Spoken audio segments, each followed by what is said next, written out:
What's poppin', y'all? It's been nothing short of a disastrous last couple of days for Sneako, because after he landed in Australia, they put out an APB on him because he would make it onto the news. In this next clip, Sneako also threatened to eliminate Jews.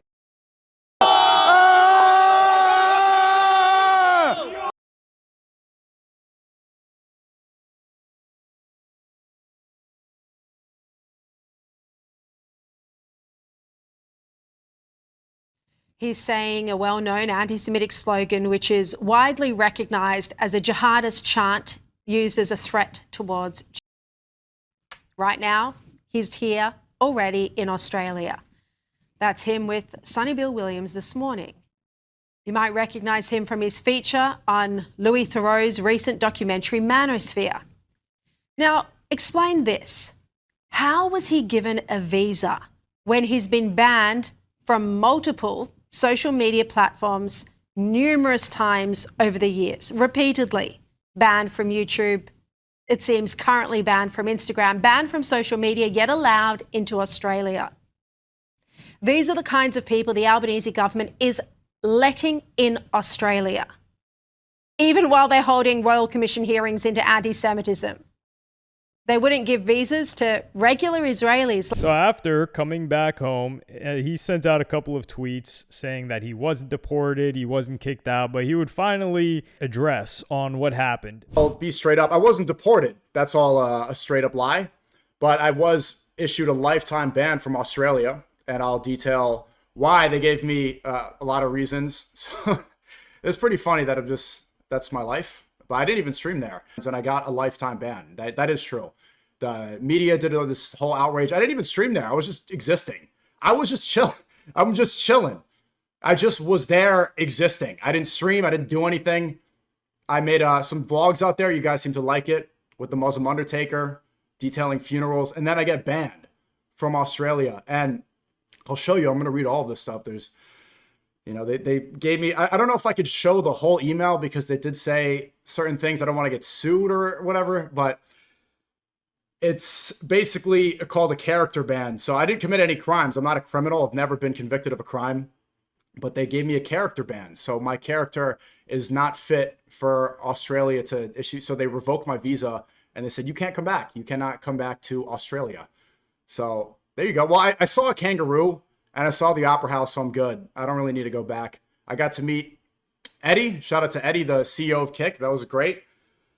I'm not going to slap the steak logo in the corner. Not going to do that. He didn't ask me to, but it was a good talk. And I met some other employees. I played them in ping pong. I beat them. I won. There was a Patreon vlog. Maybe you guys saw some of that. I reckon you could slap the steak logo and get you unbanned from Australia. Come on, mate. If you want to come back to Australia, slap the steak logo. I can't do it. But I don't need to. I mean, it is what it is. I saw a kangaroo. I saw a koala. I went to the zoo.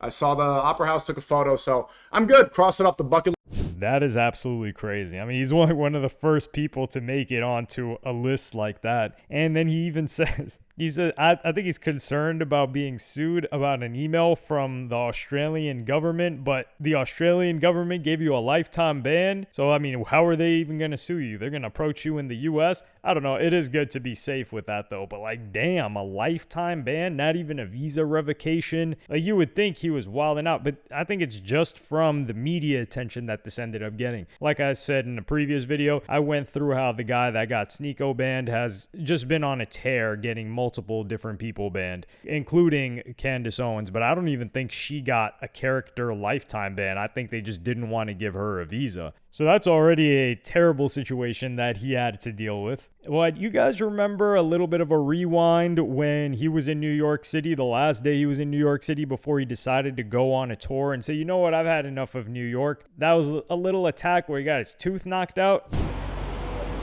You did.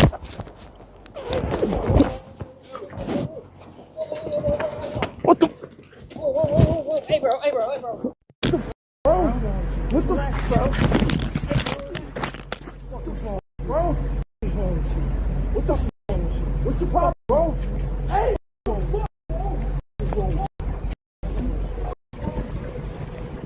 Well, it looks like they found the guy that attacked Sneako randomly, but the NYPD didn't give him the response that I don't think any of us would have wanted to hear. On the trip, I found out from the NYPD, and I mean, some of them were saying that I should keep this confidential, but I'll be straightforward about it. They identified the guy. They know who the guy is, but they said he's homeless.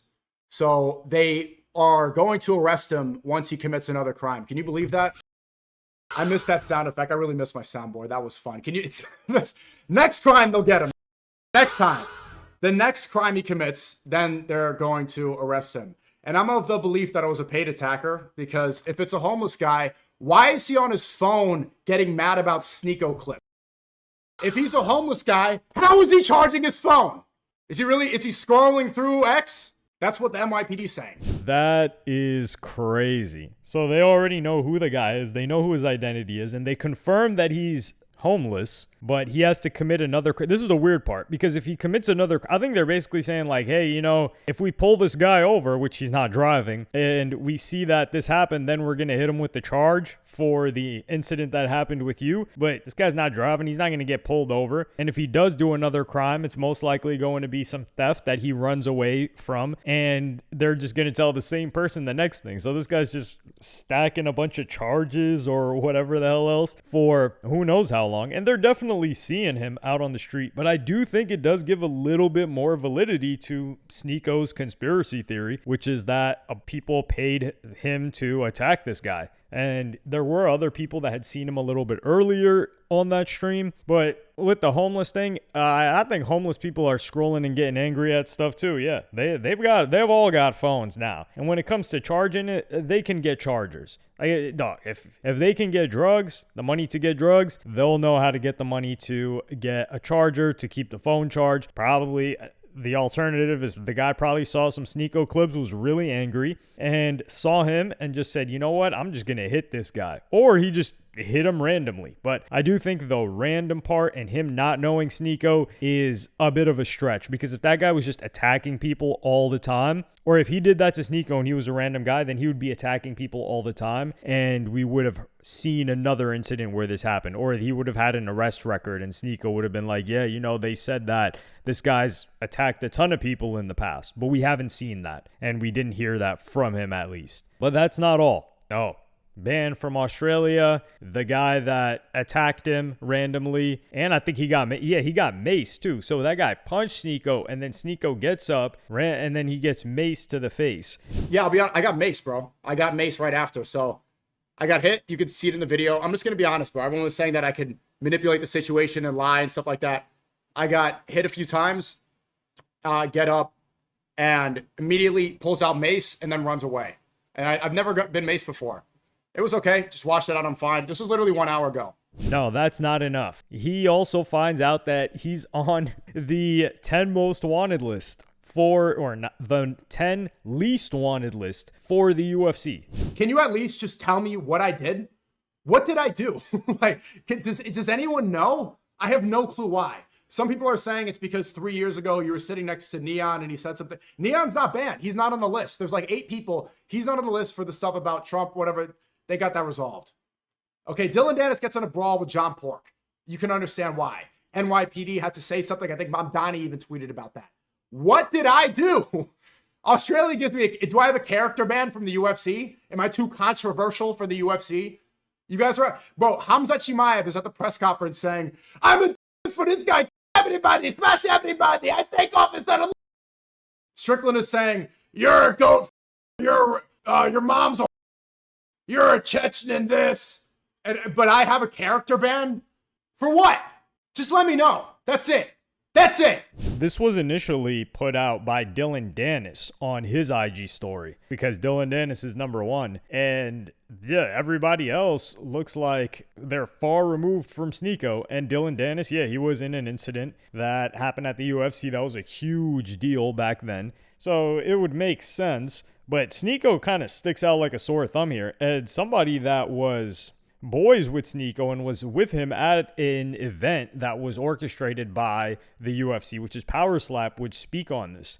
When I went to Power Slap with Sneako, all the security guards were giving his picture and told he must be kept out of VIP. Despite knowing many of the security guards, I was unable to get him in. It's extremely bizarre how much they hate Sneako, and this is several years ago. And this is Jake Shields, who was a former UFC fighter. He's also a coach for a bunch of fighters, and he went to that event with Sneako. Sneako at the time was with Rumble, and Power Slap is owned by Dana White and the UFC, and they have like a strong partnership with Rumble. So Sneako was there, and I believe Speed was also there. Kai Cenat was there. That's when he kind of got ignored by people, and he was told to stay in a separate section from everybody else. So people that weren't even Rumble streamers got to go to VIP, and Sneako, who was the biggest on Rumble at that time, like the face of Rumble, he was not allowed to go anywhere near there. And this was very odd, but we never got a reason for this. And this is where I think Aiden Ross has got to get asked about this, because Aiden Ross is boys with Dana White. What did Sneako do that they hate him so much? I don't know what it is, because if it's anything that Sneako said or anything that he did, there are other people in streaming that have said and did the same or much worse, like Neon as an example. Neon antagonized, I believe it was one of the Diaz brothers at the press conference, and that turned into a whole thing. Yet Neon's not banned. No other streamer is banned. So I think that is crazy. And a lot of people were blaming Rumble for the treatment of Sneako at that time, but maybe we're getting the actual truth now, which is it wasn't Rumble. It was the UFC that was saying, hey, look, do not mess with this guy. Do not bring him anywhere close to you. And it's funny because Dana White's cool with like everybody. And also maybe was it the event when he sparred with Sean Strickland? I think that might have been the result of the ban, because maybe Sean Strickland wasn't supposed to fight and there were rules associated with that. They weren't followed.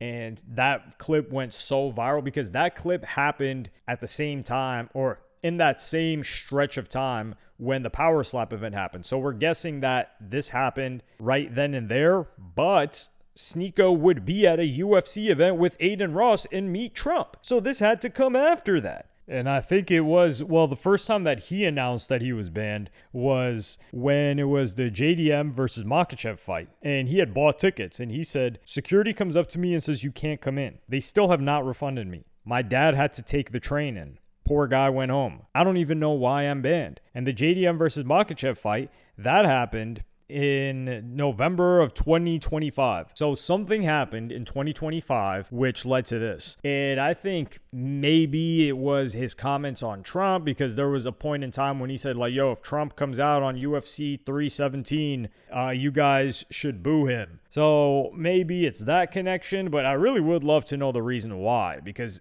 he wasn't, like I said, he was there at a UFC event shaking hands with Trump. I showed you guys the photo. And no, that's not it yet. You're probably like, damn, this sucks.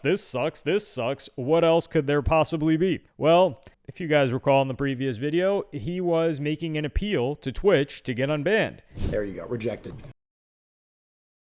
Appeal status rejected. Violation status active. Oh, man.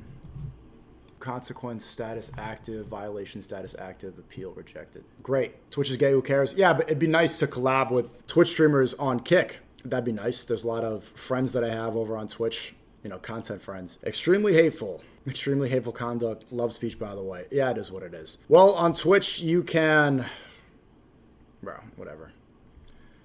Some of the appeals that they have accepted, I've seen assault, sexual misconduct. I've seen that appeal go through. You can promote OnlyFans. You can, what else can you do on Twitch that you get away with? Man. What have we seen? Someone said shock dogs. So you can electrocute dogs. You can have Deforvid. Yeah, you could have Deforvid go on top Twitch streamer. Isn't that insane? Deforvid was pushing his serial killer propaganda with the top Twitch streamers, but I'm spreading hateful conduct for what? Oh yeah, minors, saying friends of streamers were sleeping with minors. Human slaves as pet. Yes, you can have a human slave drink out of a dog bowl and make bark noises while you throw dog treats at a human on Twitch. What else? Well, it is what it is. I'm not new to this. You could torture someone to death. Don't forget the French streamer. Did he not get banned for that? Dude, can I do anything, bro? Like, can I do anything? Bro, Can't go to my goy life. My goy life. So late last year, I believe it was in December of 2025, he was trying to get unbanned from Twitch, and they rejected his appeal. Now, the unfortunate part is I don't think he would have been streaming on Twitch. He might have been like co-streaming, kind of like he does on YouTube and Kick, but he's getting paid a lot more on Kick, so he would just stay on Kick. But this really limits him because being on Twitch, he's not able to consistently collaborate with other Twitch streamers. I think there are a lot of people on Twitch that would collaborate with Sneako, even if it's in an adversarial way, a debate type of way, but now they can't. And I don't think he would have consistently streamed on Twitch because Kick is offering Sneako clippers. And I mean, Sneako has paid for his own clippers for quite a while now, for probably like 3 years, before Neon, before all of these other guys were doing it. I would say the Twitch unban or the appeal is the least surprising one, considering if you just got banned from another country and all of the things that have been happening this year, Twitch is not going to be like, hey, welcome back. Hope you enjoy your time here. I don't think they're trying to harm their PR at all. They already have a bunch to deal with their own CEO and their own policies, especially regarding botting, that they've consistently been called out for their top streamers botting. Some of the biggest agencies saying, hey, you might as well bot because you're not going to compete unless you do so. And some of the biggest streamers that have been streaming for 15 years on that platform saying this is disgusting with the amount of bots that there are. But yeah, hopefully he's able to get unbanned from the UFC. That's supposed to be a place where it's like, Doug, you've got people like Sean Strickland saying some of the craziest stuff. The fighters on your roster are saying crazy stuff, and this guy's banned. Well, hey, maybe Aiden Ross can patch that up. That guy's just constantly putting out fires for other people. But let me know what y'all think in the comments. Like, subscribe, and hit the notification bell if you enjoyed. And I'm going to see y'all in the next one.